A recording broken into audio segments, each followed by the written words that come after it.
Dios te bendiga, el caminante de la fe.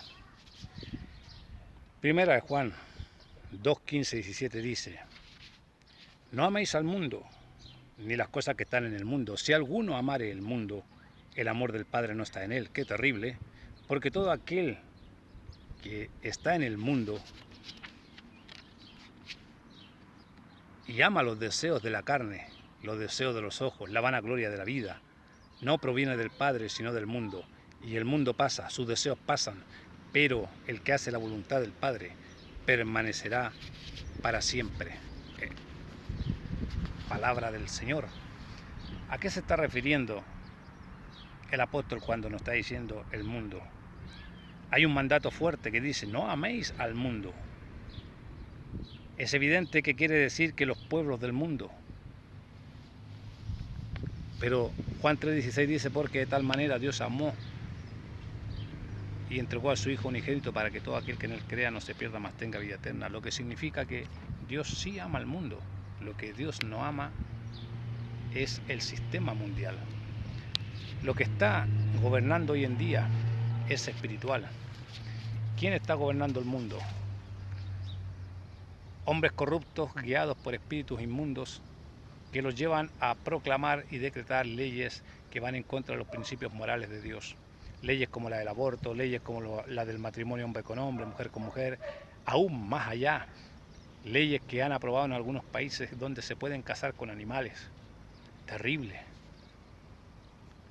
Y todo este mundo, todo ese sistema mundial es el que está diciendo el apóstol Pablo de esta época, que Dios aborrece.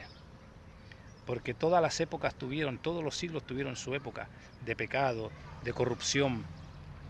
Pero vemos que este siglo, el siglo XXI, está peor que ninguno. Estamos peor que Sodoma y Gomorra, mi hermano, que Nínive. Pero aún así Dios tuvo misericordia de esos pueblos. Entonces, se está refiriendo Dios aquí cuando dice que Él ama las cosas del mundo, está amando la belleza, las cosas que Él creó para Adán y Eva, las cosas hermosas que Él creó para que la humanidad la disfrutara. A eso Dios está de acuerdo amar.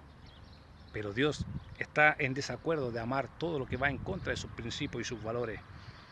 El sistema invisible espiritual, mi hermano, dominado por Satanás, su espíritu maligno, el príncipe de este mundo, Juan 12:31, es el mundo que odia a Jesucristo, Juan 7:7, es el mundo que odia a los seguidores de Cristo, Juan 15:19, los cristianos ya no son del mundo, Juan 17:16. Si amamos a este viejo mundo malvado, el amor del Padre no está en nosotros. Y esa es la precaución que hay que tener en lo que se está declarando aquí. El mundo se caracteriza por tres cosas, mi hermano. Los ojos que desean las cosas de la carne, los deseos de la vanagloria de la vida y las pasiones ilícitas de la carne. El mundo es malvado en el sistema que halaga nuestras pasiones, nuestra visión, nuestro orgullo. El mundo siempre nos va a querer arrastrar a sus pasiones ilícitas. El mundo siempre va a querer corrompernos y llevarnos a las tentaciones de Sodoma y Gomorra. Como aquellos hombres que le dijeron a Lot: déjanos a tus invitados, que aquí tenemos doncellas vírgenes para que disfruten de ellas.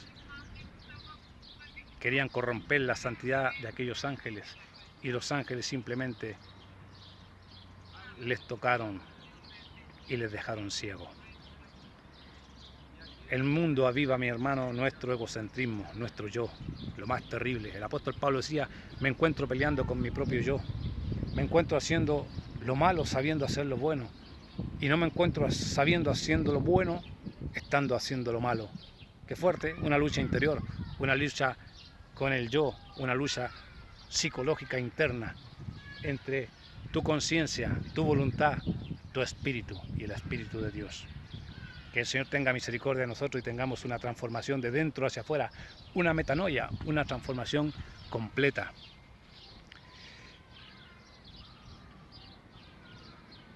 Queremos satisfacer las pasiones carnales, queremos lo que podemos ver, anhelamos lo que es de otro, podemos sacar ventaja en algunos momentos, Queremos que las personas piensen que somos lo más importante, que somos el centro, que somos la Coca-Cola del desierto. De esto se trata el mundo, pero no es lo que el Padre desea. Así que como creyentes debemos, mi hermano amado, someternos a las tentaciones, resistirlas para que ellas no hagan parte en nosotros. Y aunque caigamos, aborrecer el pecado, mi hermano. No hay cosa más terrible y más cruel, más mortal para un alma que el pecado. Hasta el punto que no hubo ningún hombre que pudo vencer al pecado en el tiempo de la ley, que tuvo que venir Jesucristo para vencer al mundo, vencer la muerte, cumplir la ley y darnos esperanza en su resurrección y en el sacrificio hecho en la cruz, por amor a ti, por amor a mí y a las naciones del mundo, no solamente a Israel, a las naciones del mundo. Que Dios tenga misericordia. El apóstol Pablo lo decía en Romanos 7:15, dice: porque lo que hago no lo entiendo, pues no hago lo que quiero, sino lo que aborrezco, eso hago. El mismo apóstol Pablo, mi hermano, declarando esta palabra. Qué tremendo, mi hermano, ¿eh? Ese apóstol Pablo, cosa seria. Si caemos en estas cosas, pero no las amamos, son parte del mundo viejo malvado. ¿Qué pasa? Mientras que nosotros somos parte de este mundo nuevo, que Dios nos da una esperanza, una vida, transformándonos de dentro hacia afuera a través del Espíritu Santo. No estamos bajo el poder del maligno, sino bajo la autoridad de Elohim, el Padre, el Yo Soy. Somos los que estamos motivados a hacer la voluntad de Dios. Nos caracterizamos por mostrar los frutos del Espíritu Santo a través de los dones que el Señor nos ha repartido. Por lo tanto, vamos a permanecer siempre y viviremos eternamente, porque esa es la promesa de Dios cuando no amamos al mundo y amamos los privilegios de Dios, los principios de Dios. No es porque hagamos la voluntad de Dios que viviremos eternamente, sino porque somos suyos y hemos recibido vida eterna que se manifiesta en nuestra obediencia y en nuestro sacrificio hacia Él. ¿Cuál es el sacrificio que tenemos que hacer, mi hermano? Poner nuestro cuerpo en sacrificio, dice el apóstol Pablo, es negarse a sí mismo. Cuando Cristo hace un llamado, dice: toma tu cruz y sígueme. Significa dejar de amar las tentaciones del mundo. Significa dejar atrás las pasiones del mundo.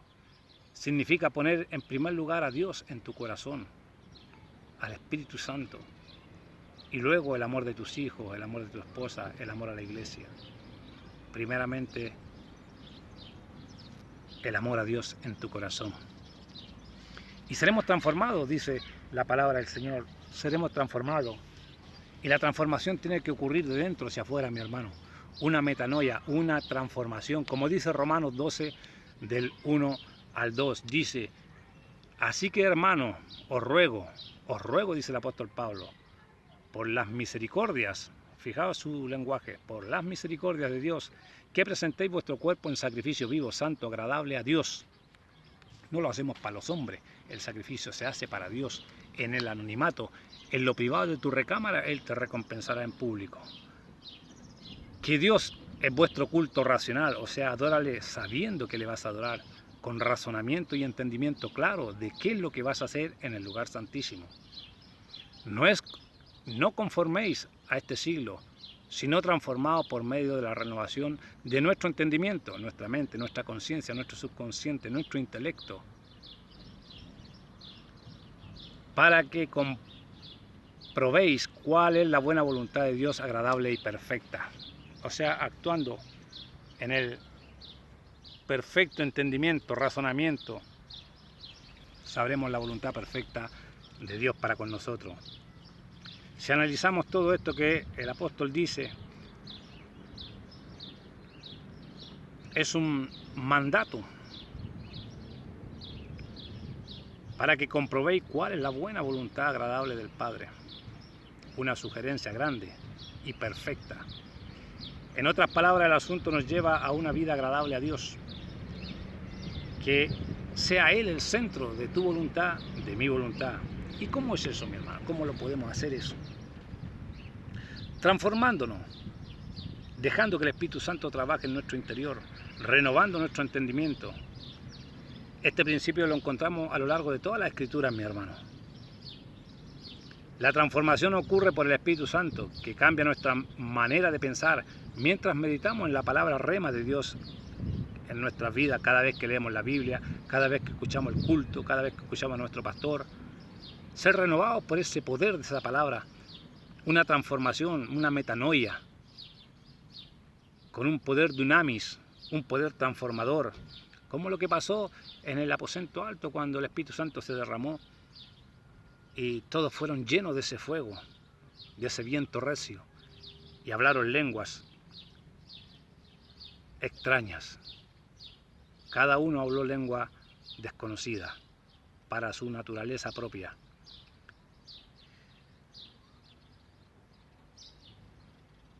Al arraigarse la palabra de Dios en nuestros corazones, mi hermano, todo va cambiando de dentro para afuera.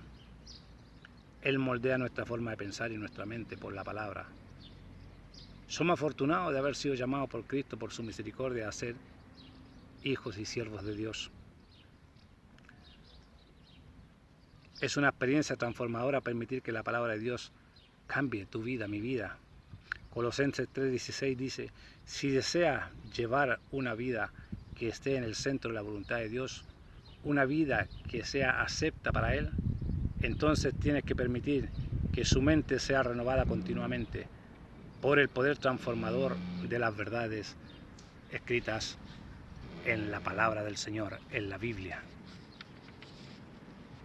No sé cómo será tu fe, cómo ha sido tu llamado, si has sido transformado de dentro hacia afuera, o si estás en el proceso de transformación. Sea cual sea tu posición, mi hermano, es importante acercarte a Dios. Esto implica que se conforme a este mundo. No, el mundo no nos da nada. Aquí el mundo no es una palabra que vivimos como en Primera de Juan. Aquí es literal, está hablando de la época que vivimos. Se refiere al espíritu que reina esta época. Espíritu satánico, espíritu de anticristo, espíritu de apostasía, espíritu de sexo, de homosexualidad, de perversión. Todo eso es lo que está dominando este siglo. No permitamos, mis hermanos, que la cultura ni la nueva forma de pensar de la nueva era nos lleve a cambiar nuestro criterio, nuestros valores, nuestros principios morales, con la familia, con nuestros hijos y con la iglesia y con Dios. La clave de todo esto es presentar nuestro cuerpo a Dios, no solo un cuerpo físico, sino todo nuestro ser. Debemos ofrecerlo en sacrificio vivo, absteniéndonos a las tentaciones, negándolo al pecado, rehusando y rechazando toda tentación. Rendir nuestras vidas al Señor, como hemos visto que Jesucristo lo hizo en la cruz. Y así Él exige, nos dice que nos neguemos a nosotros mismos y tomemos nuestra cruz. Morimos a fin de vivir. La palabra de Dios dice que aquel que aborrece el mundo ha ganado la vida eterna. Que Dios te bendiga, mi hermano. No solamente esta palabra rema es para tu vida, sino para los líderes. Que el mundo también ha entrado en la iglesia, en los altares. Hoy en día, mi hermano, es terrible ver que las iglesias sin luces ya no llaman la atención. Hay humo, hay luces, parecen discotecas del mundo. Dicen algunos, el fin de la obra justifica los medios, algo así. Es decir, pongamos luces en la iglesia con tal de que nuestros jóvenes no se vayan a las discotecas y puedan disfrutar aquí dentro de la iglesia sanamente. El fin de la obra no justifica los medios. Lo que es santo y lo que es vil es vil. Por eso que Jesucristo cogió a los cambistas y les dio vuelta a las mesas, los agarró a latigazos y se enfadó porque dijo: la casa de mi padre, casa de oración es. Y ese principio, esa enseñanza debiéramos arraigarla en nuestro corazón como líderes, para que la iglesia vuelva a ser la iglesia santa del siglo pasado, la iglesia de los hechos de los apóstoles, cuando la sombra de Pedro, simplemente la sombra de Pedro sanaba. Pablo oraba por las ropas de los enfermos y estos se las ponían y eran sanados. Ese poder no se está viendo hoy en día en la iglesia. ¿Por qué? Porque ha entrado la corrupción del mundo a la iglesia, ha entrado el sistema mundano a la iglesia. Ahora te cobran los diezmos con una tarjeta Visa, te persiguen por la nómina. Si no puedes diezmar, entonces no vales como hermano. No te honran con un cargo, sin ofrenda, si no diezmas, si no hay primicia, si no hay cosecha, si no hay pacta con Dios. Qué terrible, mi hermano, pero es así. Los adoradores no van a la iglesia a adorar gratis como se hacía antiguamente. Si no le das una ofrenda de amor, ellos no van a ministrar la alabanza y la adoración. Otros que van vendiendo la palabra van a predicar a iglesias como visita por la ofrenda, no por el amor a las almas. Y así podemos ver un montón de cosas que dentro de la iglesia, mi hermano, se están corrompiendo porque el mundo está dentro de la iglesia. Se está adorando más al Dios Mamón, al Dios del dinero, que al mismo Cristo resucitado. La iglesia ha perdido el centro del mensaje cristocéntrico. ¿Cuál es el mensaje cristocéntrico? Que Jesucristo vino a perdonarnos, a entregar su vida por amor, a morir en la cruz, a vencer la muerte, a resucitar y está sentado a la diestra del Padre. Ese es el mensaje cristocéntrico. Amor al prójimo, amor a Dios, lealtad, fidelidad, santidad, misericordia, templanza, bondad, paz, mansedumbre, los frutos del Espíritu. Eso es lo que era Jesucristo aquí en la tierra y es lo que es allá en el cielo sentado a la diestra del Padre. Así que meditemos, mi hermano, meditemos, mi hermana, pastor, líder. Es hora de limpiar nuestras iglesias. Es hora de limpiar nuestras iglesias con el mensaje verdadero, cristocéntrico. Arrepiéntete de pecar. Cambio y transformación. Santidad. Gracia y revelación. Que Dios les bendiga, Dios les guarde. Y como el apóstol Pablo dijo, he corrido la gran batalla. He peleado la gran batalla, he corrido la gran carrera y ahora me espera el galardón, la corona incorruptible de gloria. Él no veía al verdugo que estaba atrás, pronto a decapitarlo. Él veía que ya había cumplido los propósitos de Dios aquí en esta tierra, en su llamamiento, y que ahora vería al Señor Jesucristo cara a cara. Ojalá nosotros también podamos verlo cara a cara y que cuando sea su venida podamos partir en el arrebatamiento con la iglesia, en las nubes con el Señor, porque esa es la promesa de que Él volverá por su remanente fiel. Así que sé tú parte del remanente fiel. Busca al Señor ahora que es tiempo, ahora que vives, ahora que respiras, porque mañana tal vez la muerte te alcance. Dios te bendiga, el caminante de la fe. Os quiero.